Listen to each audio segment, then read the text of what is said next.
Student, welcome once again on my YouTube channel Ganit master. Students, आज का जो ये हमारा लेक्चर होगा ये होगा अलजेब्रा पार्ट 4 पर। जो अलजेब्रा का थर्ड पार्ट था, फर्स्ट पार्ट था और सेकंड पार्ट था, उसको आपने देखा। और यहाँ पर अब हम बात करेंगे अलजेब्रा पार्ट 4। और अलजेब्रा पार्ट 4 में जो आपके एनसीईआरटी क्लास 10th का जो सिलेबस होगा उसमें ये चैप्टर 3 में आएगा। और चैप्टर 3 है क्या? ये आपका है pair of linear equations in two variable. Pair of linear equations two variable.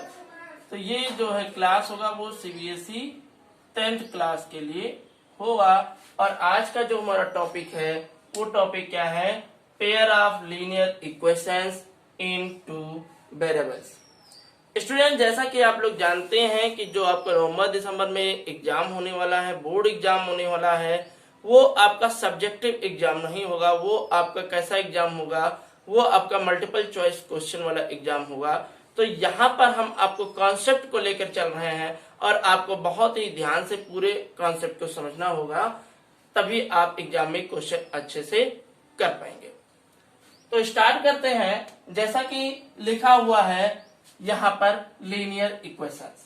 तो सबसे पहले आपको ये समझना होगा कि लीनियर इक्वेशंस होता क्या है। अगर हम लीनियर इक्वेशंस की बात करते हैं तो लीनियर इक्वेशन में सबसे पहले आपने हमारे जो पार्ट 1 था उसमें आपने पढ़ा होगा, जो लीनियर इक्वेशन होता है उसकी डिग्री जो होती है 1 होती है। अगर हम बात करें तो हाईएस्ट पावर क्या होगी? 1 होगी। और यहाँ पे 2 वेरिएबल्स है तो साथ ही साथ 2 वेरिएबल्स भी होना चाहिए। क्या होना चाहिए? 2 वेरिएबल्स होना चाहिए। तो लीनियर इक्वेशन जब 1 वेरिएबल हमने पढ़ा था तो उसका जनरल फॉर्म हमने क्या बनाया था? ax प्लस b बनाया था। क्या बनाया था?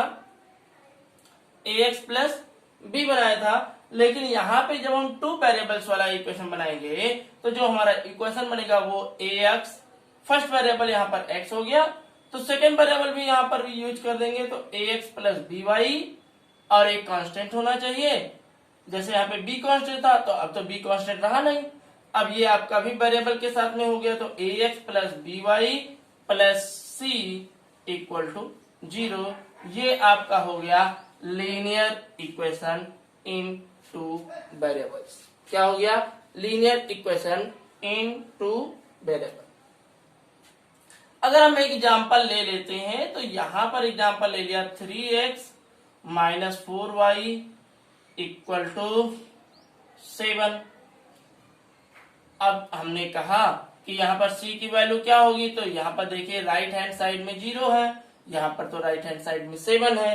तो सबसे पहले हमको क्या काम करना होगा? इस 7 को लेफ्ट हैंड साइड में लाना होगा। तो हो जाएगा 3x minus 4y minus 7 equal to 0। आगे अगर हम बात करते हैं, अगर इसको जनरल फॉर्म से अगर हम कंपेयर करते हैं तो ये हो क्या जाएगा? ax plus by plus c equal to 0। Compare करते हुए चलेंगे तो a की वैल्यू क्या आ जाएगी? 3 आ जाएगी। b की वैल्यू क्या आ जाएगी? आपकी कितना आ जाएगी? -4 आएगी। क्या आएगी? -4। c की वैल्यू आपकी जो आ जाएगी वो आपकी आ जाएगी -7। ध्यान रखिएगा जब प्लस होता है तो यहाँ पे माइनस कोफिशिएंट को लिया जाता है। तो a की वैल्यू क्या हो जाएगी? 3, b की वैल्यू हो जाएगी -4 और c की वैल्यू क्या हो जाएगी? -7। तो ये हो गया आपका लीनियर इक्वेशन इनटू वेरिएबल। अब बात करते हैं जो हमारा चैप्टर है, वो हमारा चैप्टर जो है वो है पेयर ऑफ लीनियर इक्वेशन। अब पेयर में से आप जानते हो कि जो होता है वो डबल होता है। तो यहाँ पर अगर हम इसका जनरल फॉर्म बनाते हैं, जो स्टैंडर्ड फॉर्म बनाएंगे इस प्रकार से बनाते हैं।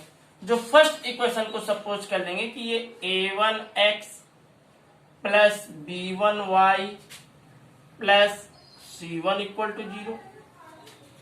और जो एक और इक्वेशन बना लेंगे उसको हम क्या सपोज कर लेंगे? a2x plus b2y plus c2 equal to 0।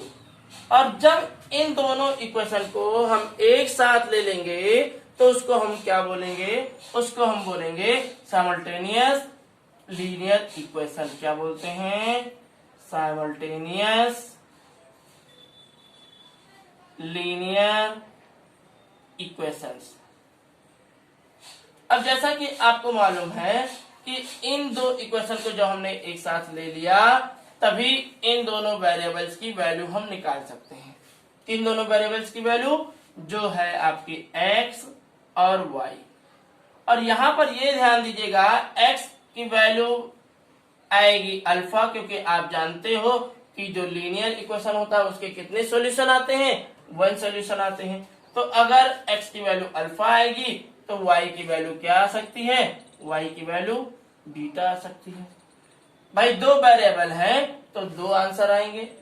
कितने आएंगे, दो आंसर आएंगे। x की वैल्यू कुछ आ जाएगी, y की वैल्यू आपकी कुछ आ जाएगी। एक को हमने सपोज कर लिया अल्फा आ जाएगी और दूसरे को हमने क्या सपोज कर लिया, बीटा आ जाएगी।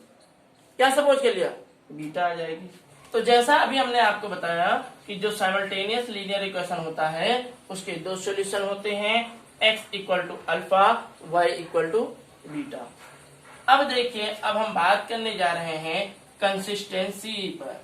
किस पर, कंसिस्टेंसी। और कंसिस्टेंसी क्या होती है, मतलब कम से कम सॉल्यूशन आए, एटलीस्ट 1 सॉल्यूशन। क्या है, एटलीस्ट 1 सॉल्यूशन। कंसिस्टेंसी उसे कहते हैं, कंसिस्टेंट उसे कहते हैं जिसका कम से कम एक सॉल्यूशन आए। और इनकंसिस्टेंट किसे कहते हैं,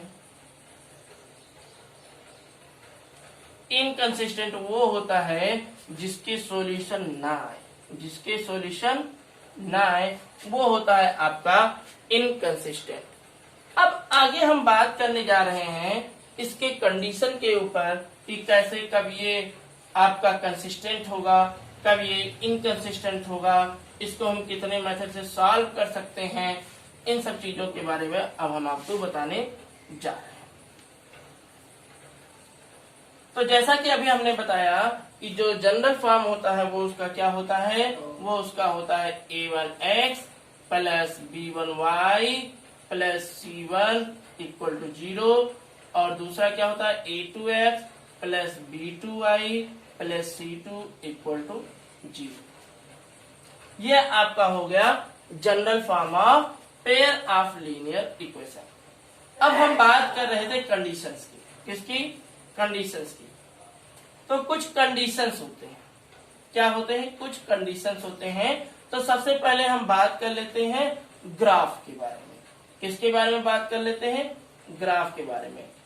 जैसा कि हमने आपको जो हमारा फर्स्ट लेक्चर था उसमें हमने बताया था कि जो लीनियर इक्वेशन होते हैं उनका ग्राफ क्या बनता है, स्ट्रेट लाइन बनता है। तो ग्राफ के अब यहाँ पर कितने केसेस हो जाएंगे, आपके 3 केसेस हो जाएंगे। कैसे कैसे, 2 लीनियर पेयर है तो 2 स्ट्रेट लाइन बनेगा।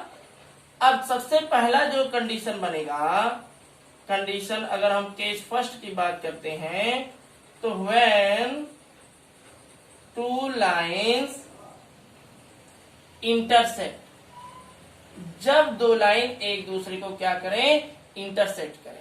तो जब इंटरसेक्ट करेंगी तो जो हमारा जो दोनों ये जो लीनियर पेयर इक्वेशन है इसका जो ग्राफ बनेगा वो कैसे बनेगा, ऐसे बनेगा।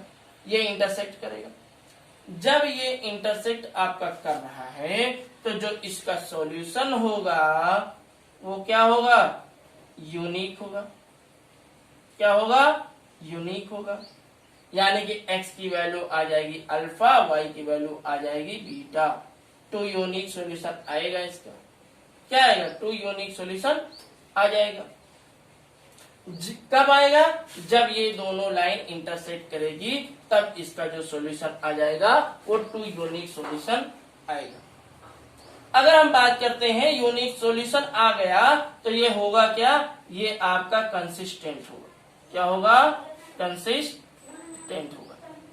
लेकिन अब कैसे हम पहचान पाएंगे कि ये ग्राफ आपका इंटरसेक्ट ही करेगा। तो इसके लिए कंडीशन क्या होगा, जब हम यहां से वैल्यू निकालेंगे a1 की और a2 की, b1 की और b2 की, तो ये आपका कंडीशन बनेगा कि a1 अपान a2 का जो रेशियो होगा और B1/B2 का जो रेशियो होगा वो आपस में बराबर नहीं होगा। क्या होगा केस 1 में? जब दोनों लाइन इंटरसेक्ट करेगी तो जो कंडीशन बनेगा वो बनेगा A1/A2 not equal to B1/B2 और जो सॉल्यूशन होगा वो यूनिक होगा। x की वैल्यू और y की वैल्यू दोनों अलग अलग आएगी और ये हमारा कहलाएगा क्या? ये हमारा कहलाएगा कंसिस्टेंट। और जब ये कंसिस्टेंट होगा तो इसको हम सॉल्व कर सकते हैं। क्या कर सकते हैं? इसको हम सॉल्व कर सकते हैं। सॉल्व कर सकते हैं। सॉल्व करने के इसके 3 तरीके हैं। पहला तो ग्राफिकल मेथड आप जानते ही हैं, लेकिन जो इसका मेन अलजेब्राइक वाला जो मेथड होता है वो आता है पहला सब्स्टिट्यूशन। क्या आता है? Substitution method. दूसरा क्या आता है आपका? Elimination method.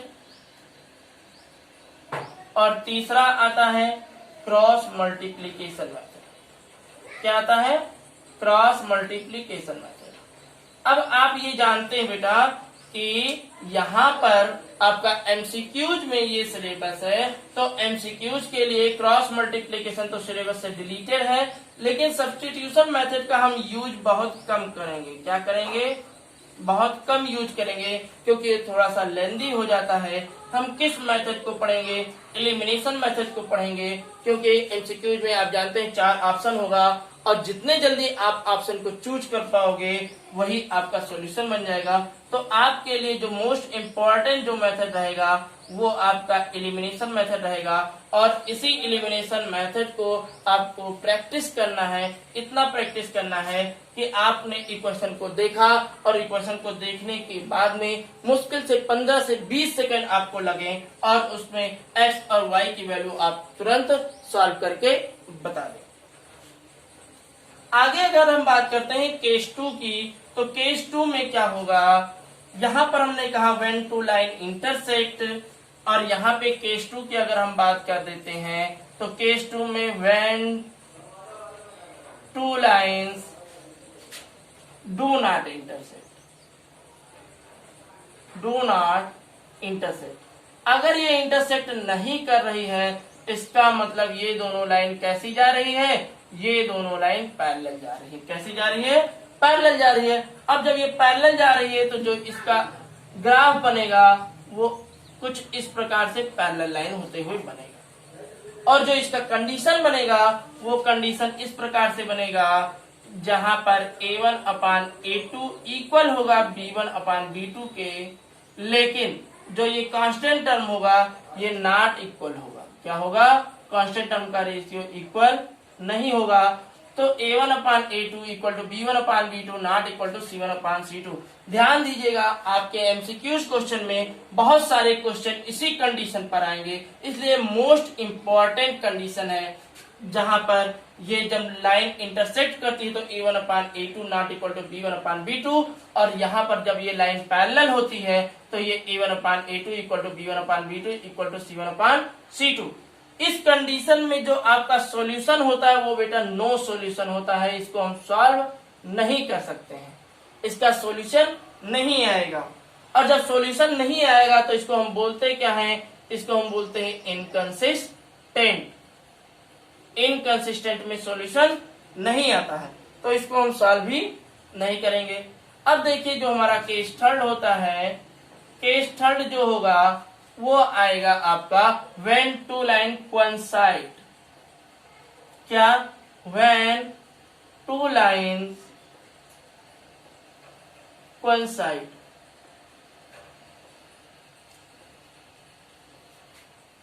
मतलब ये क्या हो गया? जब ये ग्राफ बनेगा एक के ऊपर एक ग्राफ ये बन जाएगा ऐसे, जैसे एक लाइन AB था और दूसरी लाइन CD है और ये दोनों एक के ऊपर एक है, तो हम कहेंगे जो इसका ग्राफ हो गया वो ग्राफ क्या हो गया?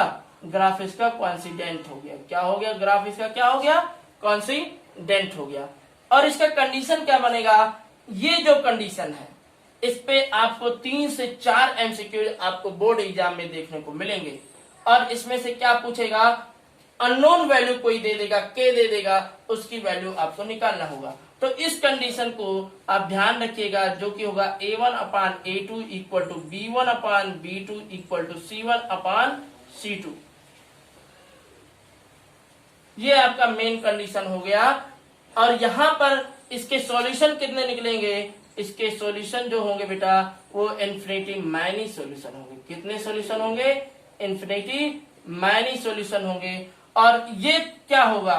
ये भी आपका कंसिस्टेंट होगा, क्योंकि कंसिस्टेंट होने के लिए एटलीस्ट वन सॉल्यूशन होने चाहिए। तो यहां पर भी आपका सॉल्यूशन निकल रहा है व्हेन टू लाइन इंटरसेक्ट। यहां पर भी आपका सॉल्यूशन निकल रहा है इन्फिनिटी मैनी सॉल्यूशन निकल रहा है व्हेन टू लाइन कोइंसाइड।